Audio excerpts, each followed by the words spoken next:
Gospel for everyone. Shalom semuanya, selamat malam teman-teman. Senang sekali malam hari ini 30 Maret 2022 dalam Voice of Grace episode yang kelima. Dan malam hari ini sudah hadir bersama dengan kita ada Pastor William Kere. Selamat malam Pastor. Malam Pastor David. Iya. Dahsyat. Ya. Terima kasih ya sudah meluangkan waktu nih. Sama-sama. Manado dengan Pulau Jawa ya tentunya ya. Kita ada di Cirebon soalnya. Karena orang sama-sama orang Nado, malam baik. Ini salam orang Nado, malam baik. Malam baik. Reke karu selamat orang kedapa. Torang semua basudara. Orang semua basudara. Nah, malam hari ini saudara, Pastor Willy akan sharing satu tema yang wow luar biasa. Saya sendiri penuh dengan tanda tanya dan sedikit terintimidasi. Karena pakai kata matematika. Aduh, karena saya memang matematika hanya oleh anugerah Tuhan bisa lulus SMA gitu. Dan bisa lanjut di perguruan tinggi atau di sekolah lanjut. Tetapi semuanya karena kasih karunia. Tapi tentu Pastor Willy malam hari ini tidak akan bicara tambah kali kurang dan sebagainya secara matematik. Tetapi saya yakin ada sesuatu yang rahasia luar biasa yang beliau akan bagikan. Betul ya, Pastor? Ya, ya, kira-kira begitu, Pastor David. Iya. Oke, kita awali dalam doa singkat sebelum kita mulai. Tuhan, terima kasih. Kami percaya Tuhan baik. Malam hari ini bersama Pastor Willy, kami akan mengalami kasih Tuhan. Pastor Willy akan membagikan berkat yang luar biasa. Dan biarlah Injil ini hanya untuk diberitakan supaya banyak orang mendengar tentang kasih karunia Tuhan Yesus Kristus. Terima kasih, kami bersyukur dalam nama Yesus. Cara ini. Amin. Oke, Pastor, silakan. Ya, baik. Terima kasih, Pastor David, untuk kesempatan yang luar biasa. Bapak, Ibu, Saudara-saudari, keluarga yang diberkati, dikasih, dan dikenan oleh Tuhan Yesus Kristus, dimanapun saudara berada saat ini. Saya senang menjumpai kita semua dari bagian utara Pulau Sulawesi. Judul yang kami pakai di sini adalah Gospel in the Mathematics. Gospel in the Mathematics ya. Iya, betul ya. Kelihatannya ada apa ini di balik matematika ini dengan matematika. Iya kan? Jadi begini Pastor David. Jadi sesungguhnya lewat judul ini saya ingin menyampaikan buat kita semua yang mungkin menyaksikan malam hari ini bahwa ada beberapa pemahaman kasih karunia atau Injil kasih karunia yang saya baca memakai bahasa matematika gitu. Oh, gitu. Pastor David ya. Jadi ini saya pakai untuk cara membacanya saja karena kita ketahui ilmu matematika itu adalah ilmu cerita peristiwa menjadi simbol matematika yang sederhana sehingga mudah diingat. Ya, mudah diingat juga mudah diketahui makna dari cerita itu. Ya, sehingga lewat beberapa cerita yang ribet kan dan mudah diingat. Ya, termasuk malam hari ini saya ingin menyampaikan ya ini termasuk kesaksian juga lah ya bahwa saya menggunakan bahasa matematika di dalam beberapa pemahaman Injil kasih karunia.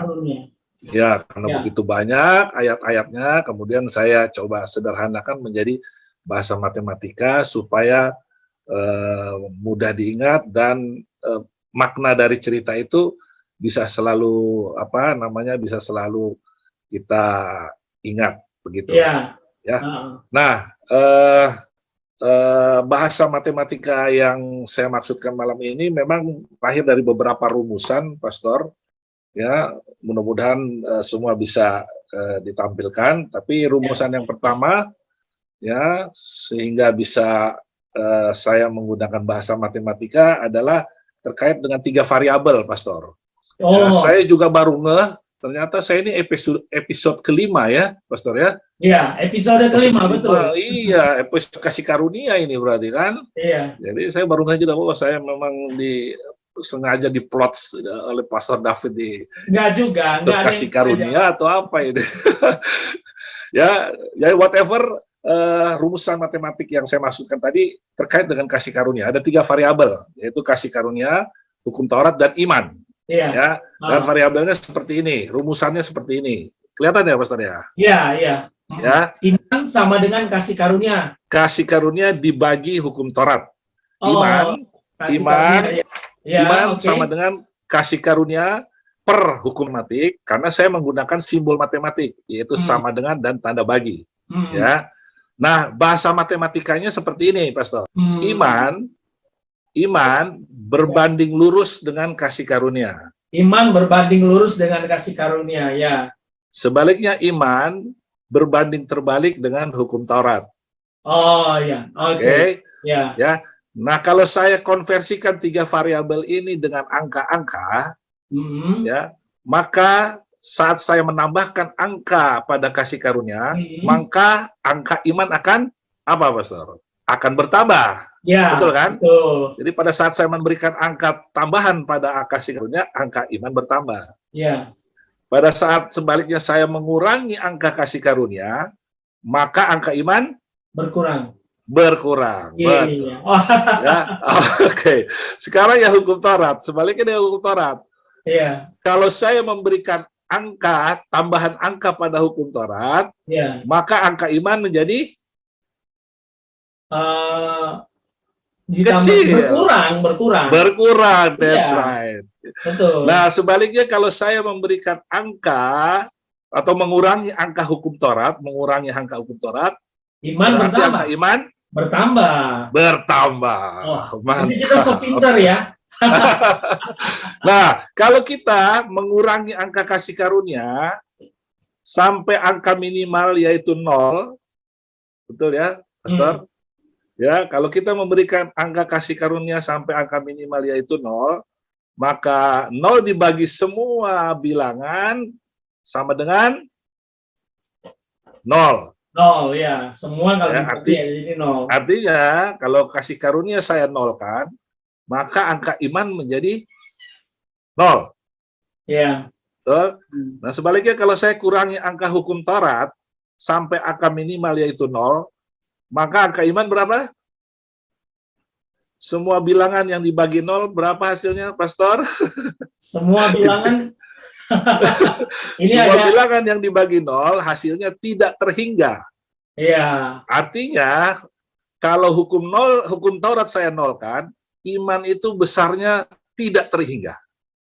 Iya. Begitu pemahamannya, ya. Dan ini sangat ditunjang oleh ayat-ayat yang begitu banyak ya, Pastor ya, sehingga saya bisa menyimpulkan ini.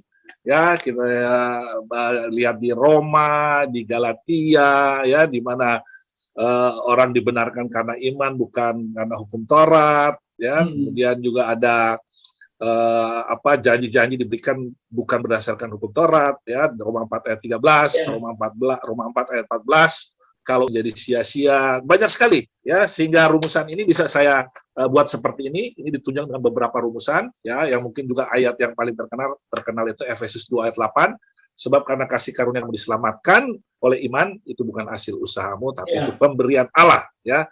Dan saya juga dikuatkan dengan dua buah peristiwa di dalam Alkitab, Pastor David, ya, di mana hanya 2 orang ini dalam peristiwa di Alkitab yang Yesus katakan memiliki iman yang besar, ya, yaitu perwira Romawi dan Pastor ingat ceritanya di Matius 8, yang hambanya sakit, kemudian dia menjumpai Yesus untuk bisa menyembuhkan, kemudian Yesus menawarkan diri untuk datang ke rumahnya, ya, ingat ya, tapi Yesus bilang nggak perlu, si perwira itu tidak perlu, sampaikan saja sepatah kata maka disembuhkan.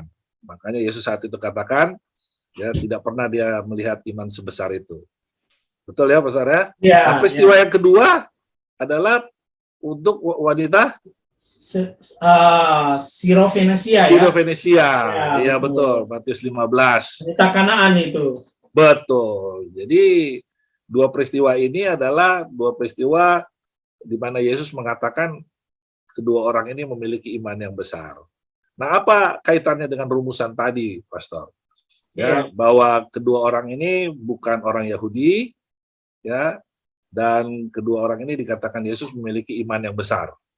Ya, artinya pesan yang bisa disampaikan bahwa untuk memiliki iman yang besar tidak perlu hukum Taurat. Betul kan? Pemahamannya begitu kalau kita berbesar. Nah, seperti kita ketahui ya, definisi iman ya yang sangat sederhana adalah sesuatu yang kita dapat berdasarkan anugerah, ya, kemudian dia merupakan respon positif atau tanggapan kita terhadap apa yang dia sudah kerjakan, yaitu definisi iman. Ya, nanti tolong dikoreksi Pastor kalau salah. Kemudian kalau kasih karunia, ya definisinya banyak. Ya, ada yang menggunakan bahwa upayakan untuk menyelamatkan manusia, fokus kepada apa namanya segala sesuatunya dia yang sediakan.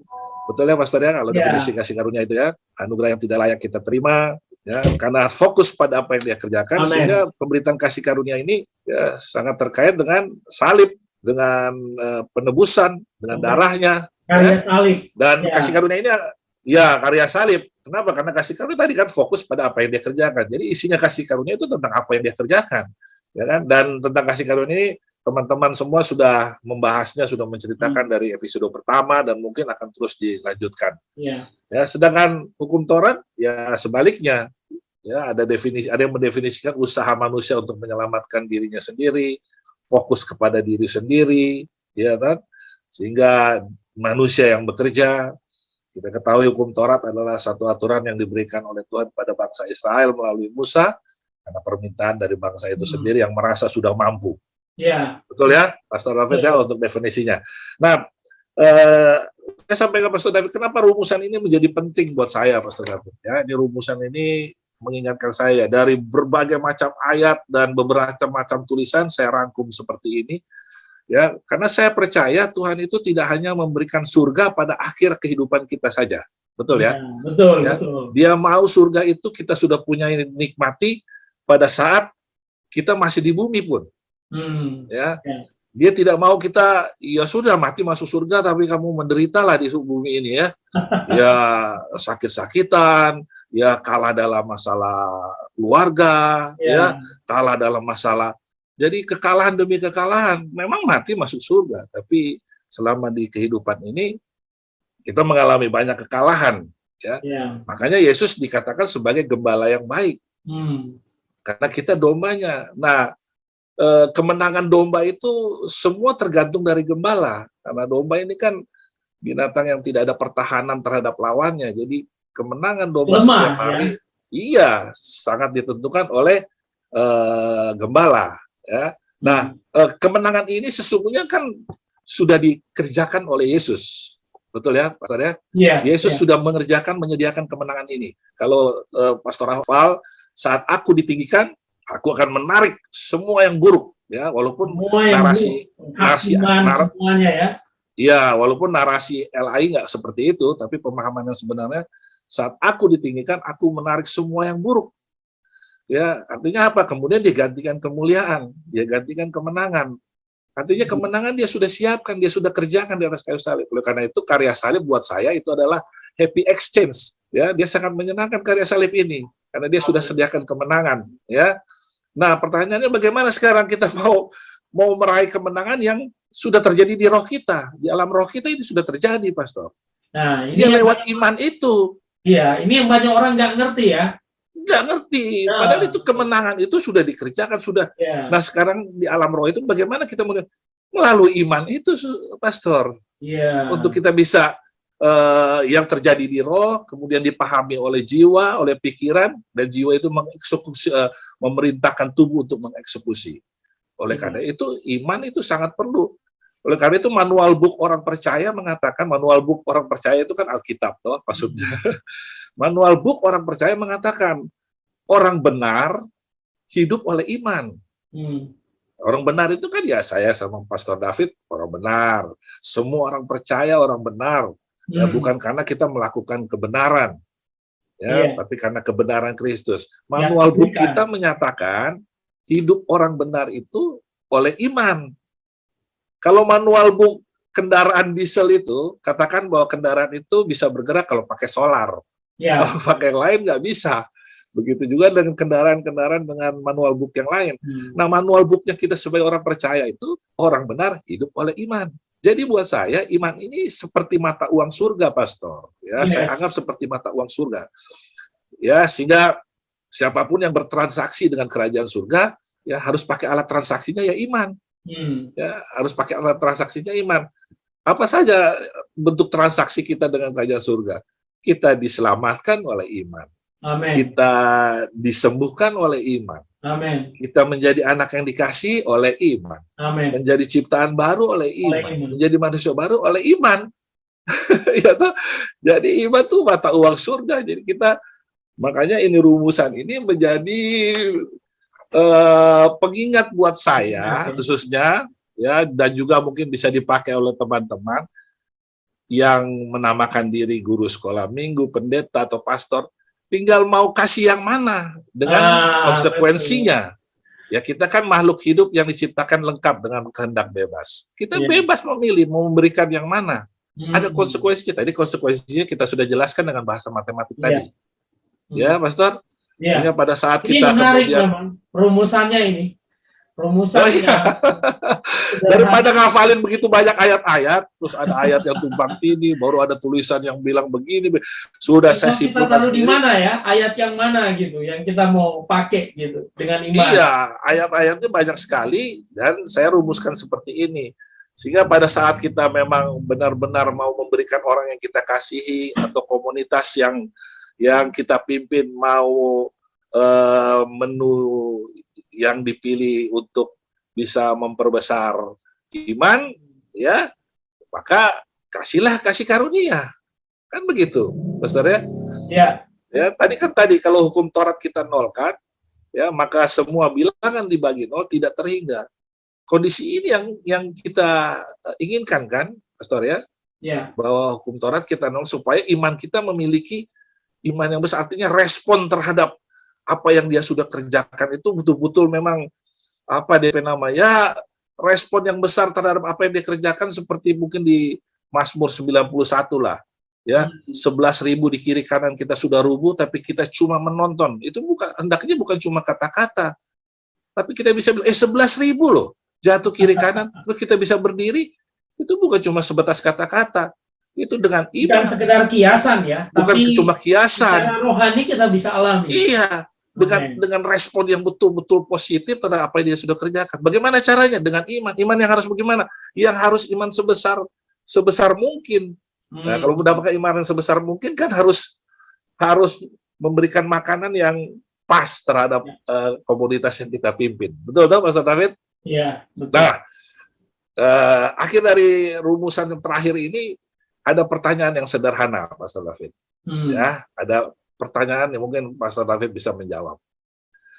Kalau iblis tahu akan rumusan ini, ya, dan saya percaya iblis tahu rumusan ini, tahu dia, apa yang iblis akan kerjakan? Ayo, Pastor. Benar-benar ini kita belajar lagi. Apa yang akan dia kerjakan? Dia akan menipu kita. Bukan. Dari konteks ini aja, konteks rumusan ini. Bicaranya jangan pakai bahasa lain. Dari rumusan ini, kalau iblis tahu rumusan ini, apa yang iblis akan kerjakan? Dia akan balikan gitu. Bukan, coba. Dari 3 variabel ini saja. Ya, apa yang iblis akan kerjakan kalau dia tahu rumusan ini? Tadi kan bahasa matematisnya saya sudah sampaikan. Saya berpikirnya begini, Pastor. Dia akan balikan, maksudnya dia akan pindahkan posisinya gitu. Posisi apa? Jadi kalau menurut saya ya. Jadi saya berminta bahasa yang sederhana, tapi ya karena senior ini hebat, jadi sudah pakai. Sederhana aja dari tiga variabel ini. Apa yang akan iblis kerjakan? Karena kalau tadilah saya buka clue-nya. Kalau kita mau hidup berkemenangan, tadi kan mata uang surga adalah iman. Ya, sekian tadi bahasa matematiknya bagaimana untuk kita bisa menikmati iman yang besar. Ya, harus diberitakan kasih karunia-Nya kan? Ya. Nah, sekarang pertanyaannya apa yang iblis akan kerjakan melihat rumusan ini? Ya, Pak Pastor David malu-malu sih jawabnya, padahal sudah tahu. Jadi saya yang jadi penyuara lah dari Pastor David. Kalau iblis tahu rumusan ini, dan saya percaya dia tahu, tidak ada yang lain yang dia bisa kerjakan, Pastor, selain mempromosikan hukum Taurat. Makanya itu Pak, saya bilang dia akan membalikkan hukum Tauratnya itu Oh, begitu ya. Prioritas kasih Ya, karunia itu di bawah gitu. Jadi betul, betul. dia akan Betul, balikan begitu. Jadi betul, betul, ayo betul. berbuat, ayo lakukan ini. Ya, sebagainya. jadi Itu seperti maksudnya. itulah. Itu nanti ada hot. Betul. Jadi kalau ambil dari 3 variabel ini saja, jawabannya apa yang iblis lakukan, ya, jika mengetahui rumusan ini. Tidak ada jalan lain, Pastor. Dia promosikan hukum Taurat supaya Iya. hukum Taurat tinggi, Iya, ya iya. kan? Supaya iman jadi mengecil. Hmm. Betul nggak, Pastor ya? Dan Iya. ini kan sebenarnya sudah ditunjukkan dalam kejadian di kejadian di kitab Kejadian 2 ayat 16, ya, itu perintah pertama dari Tuhan kepada manusia. Ya, Pastor David, Kejadian 2 ayat 16 itu perintah Tuhan pertama pada manusia. Ya, apa isinya perintahnya itu? Yaitu nikmatilah, ya, nikmatilah, makanlah sepuasnya. Iya. Ya, atau bahasa yang benarnya, semua pohon dalam taman ini boleh kau makan buahnya dengan bebas. Kejadian 2 ayat 16. Ini perintah pertama dari Tuhan kepada manusia. Betul ya? Iya, betul. Nah, perintah kedua itu di ayat 17. Itu baru bilang ada larangan di situ. Janganlah kau makan buahnya, sebab pada hari engkau makannya pasti engkau mati. Amin. Jadi sebenarnya perintah pertama ini sejiwa dengan pemahaman kasih karunia. Perintah kedua sejiwa dengan pemahaman hukum Taurat. Iya. Dan iblis menjatuhkan manusia memakai perintah yang kedua. Ya, jadi tidak salah dengan rumus yang tadi saya bilang. Dia akan mempromosikan hukum Taurat supaya iman menjadi kecil. Iya. Ya, betul nggak, Mas Lada? Dan ini kan sudah ditunjukkan juga pada saat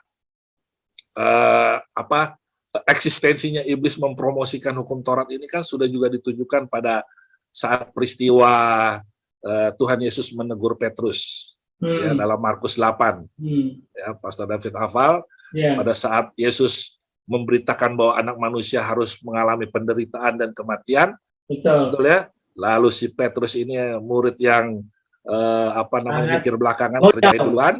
Dia narik Yesus kan, dia tarik Yesus itu. Ya kan, dia bilang, aduh, kita pasang gaya, bos bilang mau mati. Betul kan? Di Markus 8 itu ayat 32-33. Lalu Yesus menegur Petrus, isi tegurannya adalah enyahlah iblis. Ya, artinya ada iblis di pikiran Petrus untuk membantah proses kematian Kristus. Artinya membantah, ya, dalam konteks pembahasan kita malam ini tentang kasih karunia, membantah tentang kasih karunia itu, ya. Dan itu terjadi lagi, Pastor, pada Yohanes, ya, dalam kitab Lukas ayat 9, ya, di mana pada saat Yesus ditolak untuk masuk daerah Samaria, Pastor hafal ya, kemudian orang Samaria menolaknya, ya, kemudian Yohanes, ya, berkata pada Yesus, Tuhan, maukah aku menurunkan api membinasakan mereka, ya, seperti yang dilakukan Elia, ya. Jadi dia masih terkesima dengan gayanya Nabi Elia yang notabene perjanjian lama yang identik dengan hukum Taurat. Lalu kembali lagi Yesus menegur Yohanes, ya, dan yang ditegur pada saat itu sebenarnya bukan Yohanes tapi iblis yang ada di dalam Yohanes yang mau, ya, mengganggu pikiran Yohanes. Amin. Jadi tidak salah kalau saya sampaikan bahwa, ya, jika iblis tahu rumusan ini, tidak ada jalan lain, dia harus promosikan hukum Taurat. Pastinya, ya. Betul. Kenapa? Kenapa? Karena iblis kan nggak mau kita berkemenangan, Pastor. Iya toh? Yohanes 10 ayat 10, dia mencuri. Apa yang dia curi? Firman-Nya. Dia curi gambaran Yesus yang benar. Dia ganti Yesus yang lain, Injil yang lain. Setelah kita firman yang benar tidak ada, baru dia bunuh kesehatan kita. Dia bunuh ekonomi kita. Ya, pada saat orang percaya mengalami masalah seperti itu bisa berbalik badan, ya, bersungut-sungut, kepahitan dengan Tuhan, ya, kalah terus, ya, dan harapannya iblis, mereka yang percaya berubah menjadi tidak percaya, yang tadinya tidak percaya lebih tidak percaya, akhirnya masuk ke stage ketiga, yaitu dibinasakan. Itu kerjaannya iblis, makanya dia nggak mau pemberitaan kasih karunia, Yesus Pasti. saja memberitakan kasih karunia, Pastor. Hmm. Ya, Yesus itu memberitakan dirinya akan mati, dia beritakan tentang kasih karunia dalam hal ini. Tapi iblis tidak. Ya, coba Pastor David buka Yohanes 12 ayat 34. Ya, di mana secara keseluruhan konteksnya itu saat Yesus juga ingin memberitakan, ya, Yesus sedang memberitakan tentang kematiannya. Iya. Ya, Ini ayatnya bunyi begini. Ya. Yohanes 12 ayat 34 ya. Ya. Lalu jawab orang banyak itu, kami telah mendengar dari hukum Taurat bahwa Mesias tetap hidup selama-lamanya. Bagaimana mungkin engkau mengatakan bahwa anak manusia harus ditinggikan? Siapakah anak manusia itu? Ya, jadi di ayat sebelumnya Yesus sudah menceritakan bahwa dia harus mati. Ya kan? Sebagai perintah Bapaknya. Tapi dikatakan ini, ya, kami telah mendengar dari hukum Taurat. Hukum Taurat, ya, bahwa Mesias tetap hidup selama-lamanya. Berarti tidak ada kematian, tidak ada penebusan, tidak ada darahnya. Betul nggak logikanya? Logikanya ya? Betul. Betul kan? Ini firman yang ngomong, bukan saya ini. Coba Pastor buka lagi KPR 3, Kisah Para Rasul 13 ayat 38 dan 39. Kisah 13. Ya, ini secara konteks khotbah Paulus secara lengkap, ya. Dikatakan demikian, jadi ketahuilah, hai saudara-saudara, oleh karena dialah maka diberitakan kepada kamu pengampunan dosa. Dan di dalam dia setiap orang yang percaya memperoleh pembebasan dari segala dosa, yang tidak dapat kamu peroleh dari hukum alias hukum Taurat. Betul ya, Pastor ya? Iya, betul. Betul kan? Jadi rumusan ini nggak salah ya, Pastor ya? Nggak salah kan? Betul. Jadi kalau iblis tahu rumusan ini dan dia tahu, nggak ada jalan lain, dia promosikan hukum Taurat. Ya, dia kasih putar balik gitu. Iya, pokoknya dari rumusan itu begitulah. Dia promosikan hukum Taurat supaya hukum Taurat ini jadi besar angkanya, sehingga iman menjadi kecil. Ya, kalau iman menjadi kecil, ya baru lihat masalah sedikit soto-tofore orang Manado bilang. Buka lemari makan nggak ada nasi, ya iman hilang, pandangan tentang Yesus yang benar hilang, ya itu menjadi iman yang kecil, itu maunya iblis. Betul ya. Oleh karena itu Paulus sangat marah sekali kan untuk para pemberita Injil yang lain ini, betul ya Pastor David ya. Bahkan untuk pemberita Injil yang lain, termasuk hukum Taurat itu, ya Pastor kan. Sehingga pada saat kita memahami ini, sebenarnya buat saya perbedaan dari orang terhadap isi Alkitab itu sesungguhnya perbedaan dari orang membaca Alkitab itu kan banyak beda-beda ya Pastor ya. Dan ada yang bilang ya saya pengajarannya dari Calvin, saya Arminian, saya mungkin Lutheran. Orang sudah mengotak-ngotakan gitu ya. Ya. Buat saya sebenarnya perbedaan orang dalam membaca Alkitab sebenarnya hanya ditentukan oleh dua ini, Pastor. Karena nama-nama kayak Calvin, Arminian, Lutheran, dan segala macam nggak tercatat di Alkitab. Yang tercatat di Alkitab. Tapi orang malah justru lebih cocoknya di situ gitu ya. Betul. Yang tercatat di Alkitab itu hanya dua mindset, yaitu mindsetnya kasih karunia dan mindsetnya hukum Taurat. Itu saja. Ya, seperti kita lihat dalam perumpamaan pertama di kitab Matius, yaitu perumpamaan kembar, Matius 13 ayat 44-46, ya.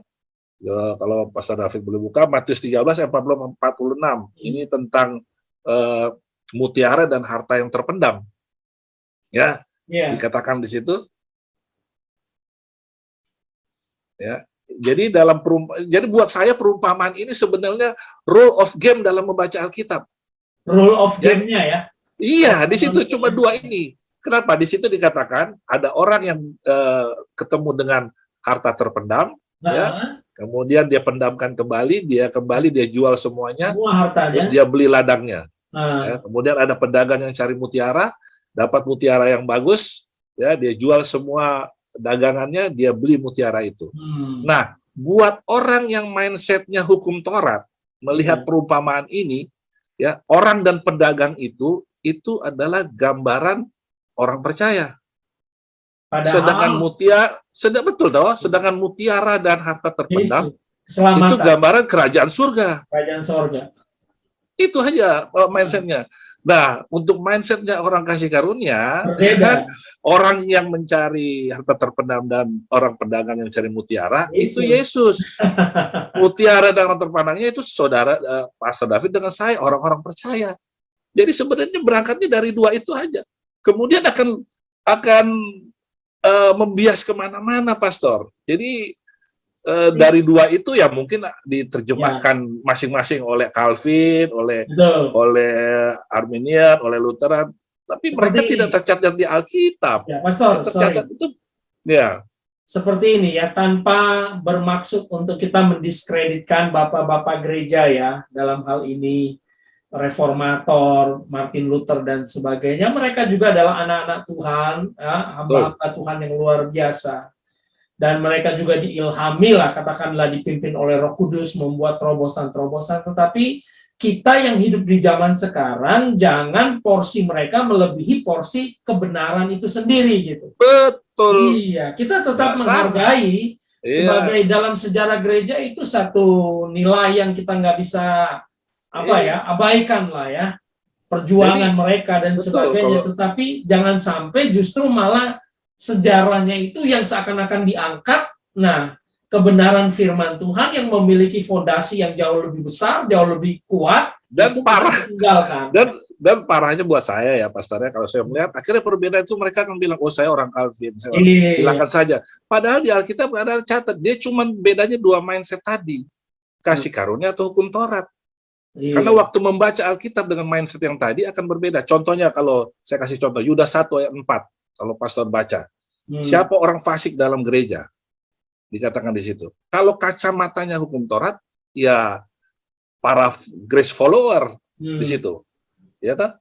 Tapi kalau kita bedah lagi, ternyata menyalahgunakan kasih karunia Allah untuk melampiaskan hawa nafsu, menyalahgunakan itu metatifami dalam bahasa ini. Artinya mengganti dengan yang lain. Artinya kata-kata itu menjadi begini, orang-orang yang fasik yang mengganti kasih karunia untuk melampiaskan hawa nafsu. Ya, sekarang yang merangsang hawa nafsu itu siapa? Hukum Taurat. Itulah. Ya kan? Apalagi contohnya dalam perbedaan mindset begitu akhirnya jadi lain baca Galatia 1 ayat 10 tentang kesukaan manusia atau kesukaan Tuhan. Ya. Jadi kalau mindsetnya untuk hukum Taurat dia akan bilang kesukaan Tuhan ya berpuasa, ya berbuat baik, ya kesukaan Tuhan itu seperti itu, ya. Padahal itu konteksnya sedang bicara tentang Injil yang lain. Jadi kesukaan manusia itu adalah Injil yang lain, ya. Kemudian tentang apa lagi? Tentang makanan keras dan susu. Dari kacamata mereka, ya kasih karunia itu susu, ya. Kemudian tentang nepios dan huios. Betul. Dalam perbedaan yang ada itu buat saya ini sekali lagi ini kesaksian. Silakan kalau mungkin pilihan karena kita punya free will. Tapi buat saya sebenarnya perbedaan yang terjadi dalam membaca Alkitab cuma didasari dua, ya. Seperti kejadian tadi perintah pertama Tuhan kepada manusia, kejadian 2 ayat 6 dan kejadian 2 ayat 17 kalau nggak salah tadi, ya. Jadi buat saya untuk rumusan ini, saudara, Pastor David, rumusan ini mengingatkan kita bahwa sekali lagi bukan hukum Taurat itu tidak baik, ya. Alkitab katakan hukum Taurat itu baik dan benar, ya kan? Tapi dikatakan lagi bahwa hukum Taurat itu sudah dikerjakan oleh Yesus, dibatalkan melalui dia disalibkan, dia menjadi kutuk, sehingga sudah tidak berlaku lagi, ya kan? Bahkan Timotius katakan bahwa hukum Taurat itu hanya cocok diberikan kepada orang durhaka, lalim, bahkan yang tidak beragama, ya. Dalam Timotius katakan. Jadi sekali lagi untuk rumusan ini saya gunakan buat saya, Pastor, saat saya mau menyampaikan firman di komunitas atau pada orang-orang yang saya kasih, tinggal saya pilih di sini. Tentunya saya mau menolkan ini kan, karena semua bilangan dibagi 0 itu tidak terhingga, artinya imannya besar. Ini yang kita akan harapkan. Amin. Ya. Nah, kalau masih ada waktu ada rumusan yang kedua. Boleh. Ya. Luar biasa, kita ini dulu, kita sedikit refresh dulu yang barusan dibagikan ini kan satu hal yang luar biasa gitu ya. Nah, memang sebelumnya Pastor ini ini dulu, ini rupanya ada gangguan, tetapi kalaupun ada gangguan, nggak bisa didengar dengan baik. Saya juga nggak mengerti kenapa apa yang terjadi. Saya ngerekam di Zoom-nya, jadi nanti teman-teman yang nggak bisa mendengar dengan baik bisa didengar lagi rekaman ulangnya ya. Kita akan upload lagi gitu ya.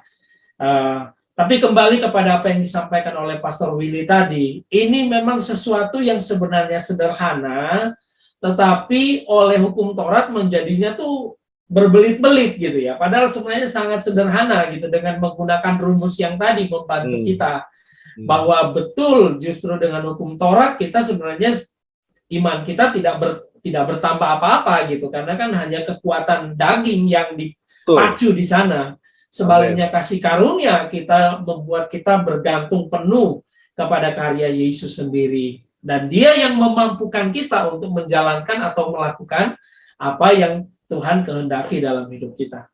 Nah, rumus yang kedua, Pastor, masih ada waktu, masih bisa berbagi. Rumus yang kedua sederhana saja. Ini saya biasa membaca Alkitab itu, saya coba kalau yang saya bisa baca dengan bahasa matematik supaya sederhana dan bisa saya ingat. Ya, rumusan yang kedua ini seperti biasa, saya percaya kita semua udah tahu.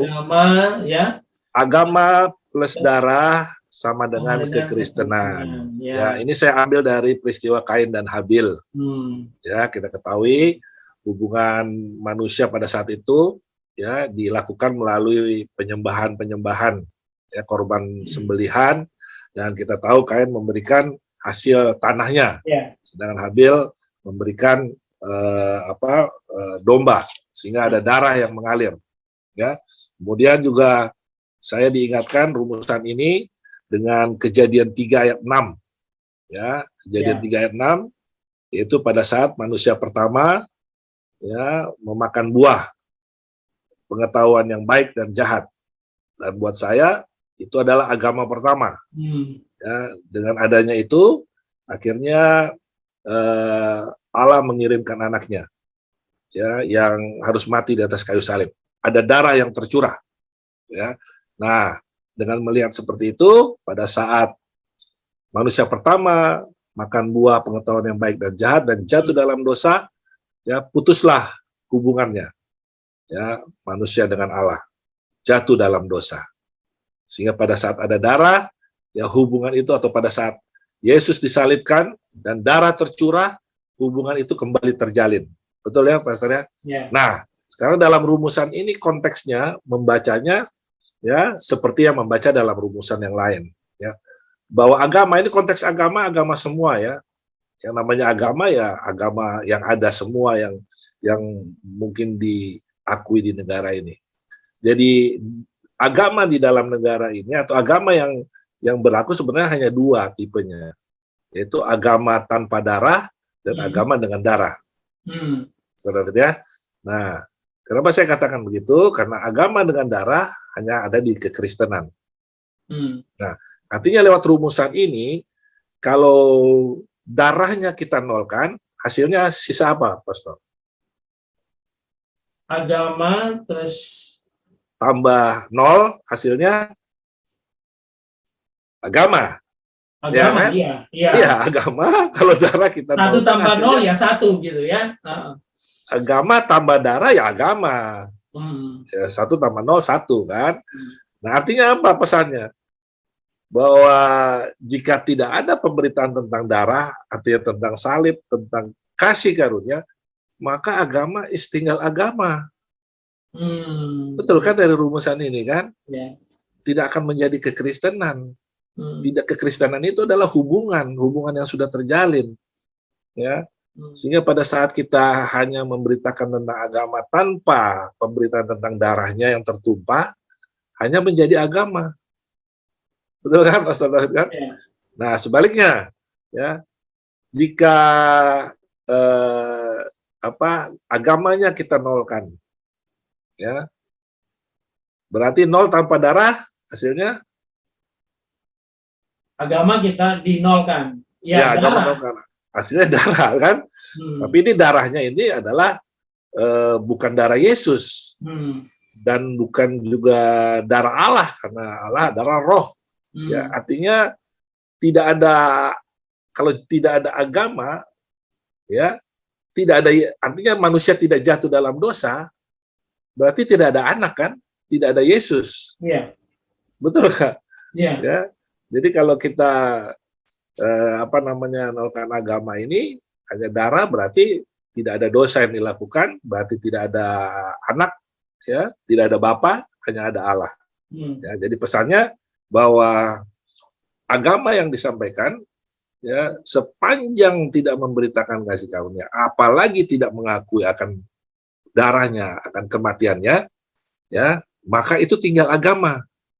Ya, kita ketahui kan, ya, agama, amal ibadah, hal-hal yang baik tidak akan menyelamatkan. Ya, keselamatan hanya ada di dalam Yesus Kristus. Amin. Ya, jadi rumusan ini mengingatkan saya, Pastor. Jadi pada saat saya mengkhotbah, kalau saya tidak mengkhotbahkan tentang salibnya, satu minggu saja, saya kesana kok hanya mengajarkan agama. Makanya kalau kita punya saudara atau teman yang tadinya percaya menjadi tidak percaya, kita jangan salahkan orang itu secara keseluruhan. Iya, kita jangan salahkan dia. Kita salahkan ya mungkin orang tuanya atau pendetanya, kasih makan apa selama ini. Gitu. Saya khawatir darahnya tidak pernah diberitakan tentang Kristusnya, sehingga soal agama terus. Aturan-aturan saja. Tentang kebaikan-kebaikan yang dilakukan oleh kita. Nah, kalau bercerita perbuatan baik, Pastor, banyak agama lain yang lebih baik berbuatnya. Banyak.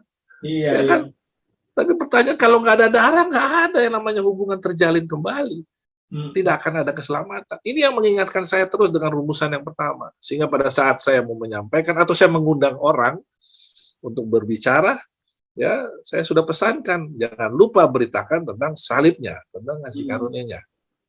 Agar iman bertumbuh, ya, seperti firman Tuhan katakan, iman timbul dari pendengaran, dan pendengaran akan firman Kristus. Ya, bukan firman Tuhan, tapi firman Kristus. Ada firman Tuhan yang menceritakan tentang kasih karunia-Nya. Amin. Haleluya. Amin. Kalau masih ada waktu, ada rumusan satu lagi. Kalau boleh.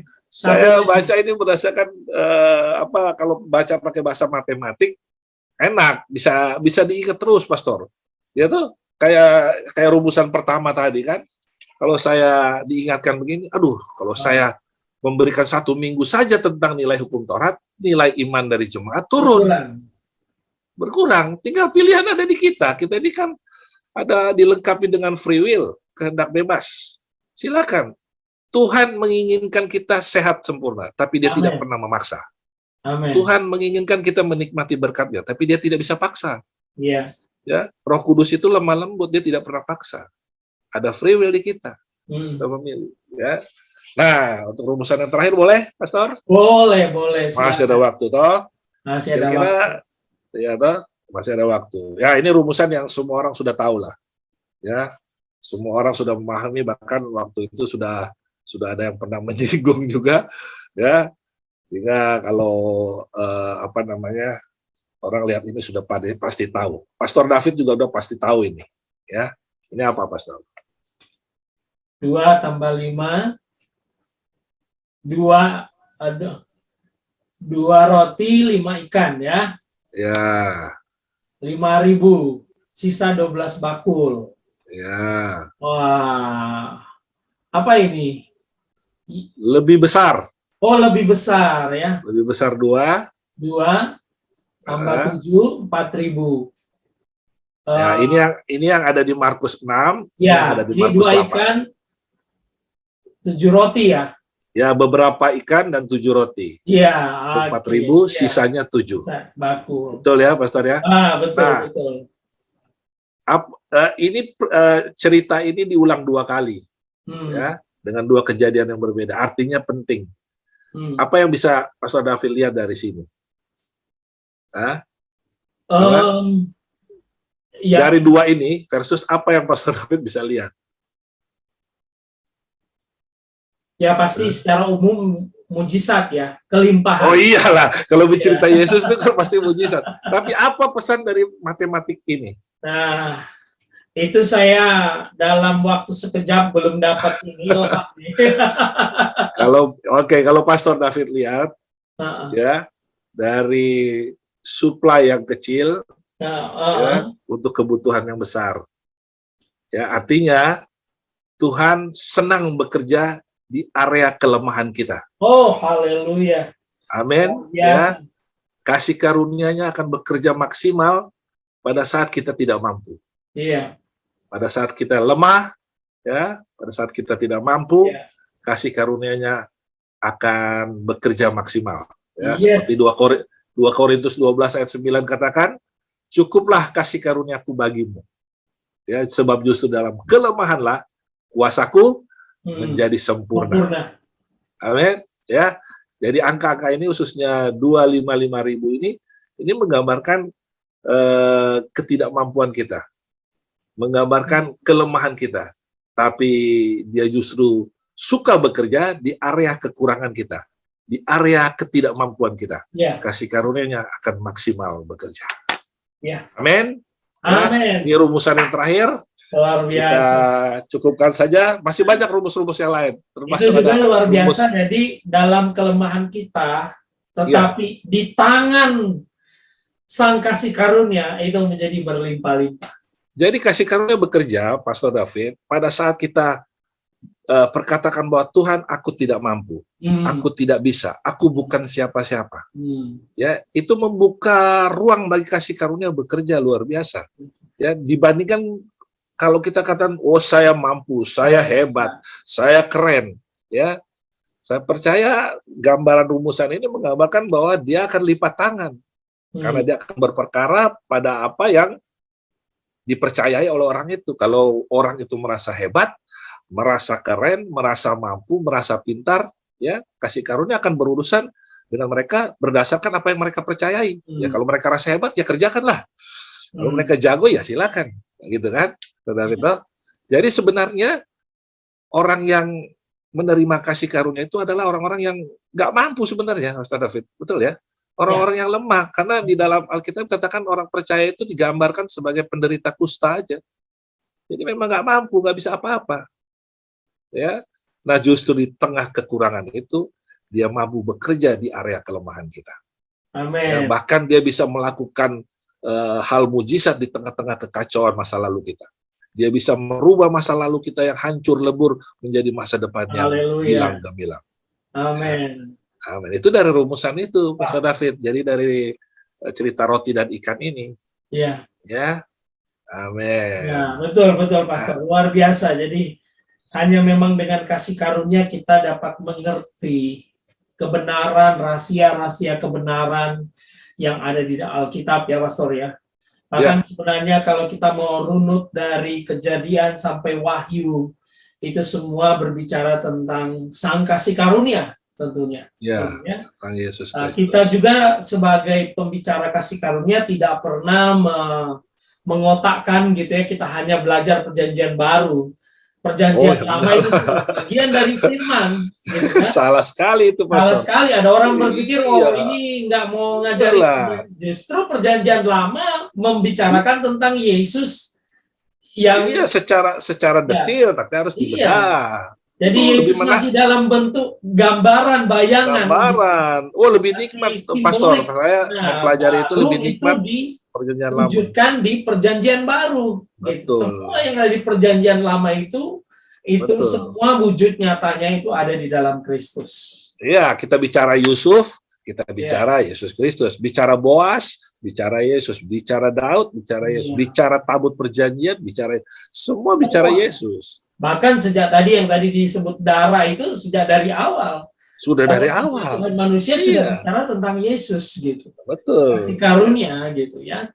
Ini mah luar biasa, Pastor ya. Jadi memang kenapa Voice of Grace ini dengan segala kekurangan dan dengan segala apa yang ada, kita ingin tujuannya untuk hanya membagikan tentang kasih karunia Tuhan. Jadi program Voice of Grace itu dalam rumusan ini, Pastor David sedang kasih makan ini, sedang memperbesar ini, sehingga kasih karunia besar, maka iman jadi besar. Besar. Gitu ya.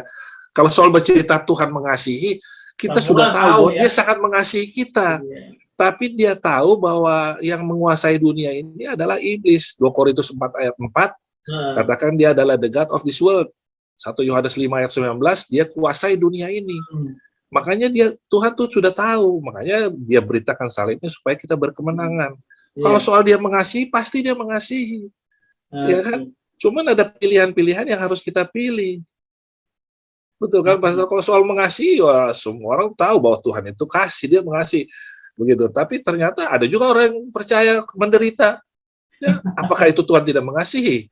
Tuhan tetap mengasihi, tapi karena pilihannya yang mungkin tidak inline dengan Roh Kudus. Akhirnya Amin. dia harus terima konsekuensi. Kan betul, Pastor kan?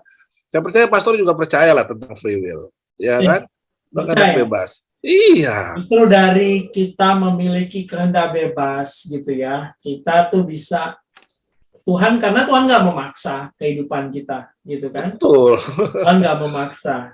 Ya itu memang nanti satu subjek lain lagi mungkin kita bahas. Tapi intinya malam hari ini teman-teman ya, sekali lagi mohon maaf atas kendala-kendala teknis yang kami alami. Tadi saya sudah katakan bahwa kita akan coba perbaiki kualitas suara dan gambar, dan nanti kita akan siarkan ulang lagi ya, sehingga kita bisa melihat ini. Cuma kembali ke 2 hal tadi, 3 rumus tadi yang sudah dilakukan untuk kita. Ini luar biasa gitu ya. Jadi rumus yang pertama adalah tinggal kita mau milih yang mana gitu ya. Sebenarnya ada juga ini, ada juga perumpamaan yang agak sedikit bukan lari tapi berbeda. Materinya gitu ya, subjeknya berbeda, yaitu anjing hitam dan anjing putih gitu. Tinggal kita mau kasih makan yang mana gitu kan? Iya, ya, kalau sama kita kasih itu. makan anjing hitam ya, misalnya itu anjing jahat ya, nggak heran dia itu nggak akan memberikan kita damai sejahtera. Sebaliknya, kita kasih makan yang satu ini, kasih porsi yang lebih banyak, ya kita juga akan melihat perkara-perkara luar biasa Tuhan lakukan. Amin. Rumus itu luar biasa. Ya. Biarlah yang kita dengar hanya kasih karunia dari Tuhan Yesus. Amin. Dan bukan berarti kasih karunia ini, sekali lagi kita sebagai disclaimer ya, Pastor, karena ini masih terus Voice of Grace akan terus disampaikan. Disclaimer-nya adalah kita menyampaikan kasih karunia tidak ada sama sekali persamaan dengan kita kompromi dengan dosa. Tidak ada sama sekali. Waduh, salah. Itu Yudas 1 ayat 4 itu, Pastor. Ya. Itu yang orang mindsetnya hukum Taurat menyatakan bahwa kasih karunia adalah mengizinkan berbuat dosa. Iya, ya, kita adalah di Yudas 1 ayat 4. Betul. Orang fasik. Nah, itu sama sekali tidak. Bahkan sebenarnya kita mengalami apa yang Paulus alami. Dia dituduh juga.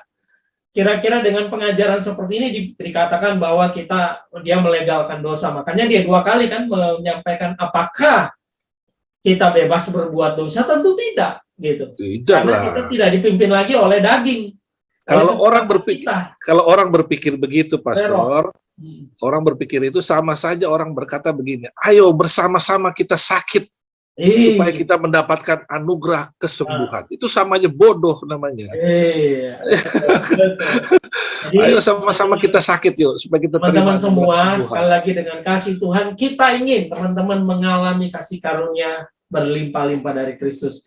Di dalam Titus berkata, kasih karunia menuntun kita ke dalam pertobatan. Kefasikan. Kasih karunia menuntun kita. Karena itu bukan kekuatan kita, tetapi kekuatan Yesus Kristus. Oke, Pastor, closing statement sebelum kita akhiri dalam doa, Pastor. Silakan. Baik, closing statement-nya ya tentunya berangkat dari rumusan-rumusan yang ada. Ya, jadi rumusan pertama, jika kita mengasihi akan komunitas kita, jika kita mengasihi orang kita kasih, tentunya kita berharap mereka memiliki iman yang besar atau respon yang besar terhadap apa yang dikerjakan. Konsekuensi jalan keluarnya apa? Kasih karunia. Beritakan.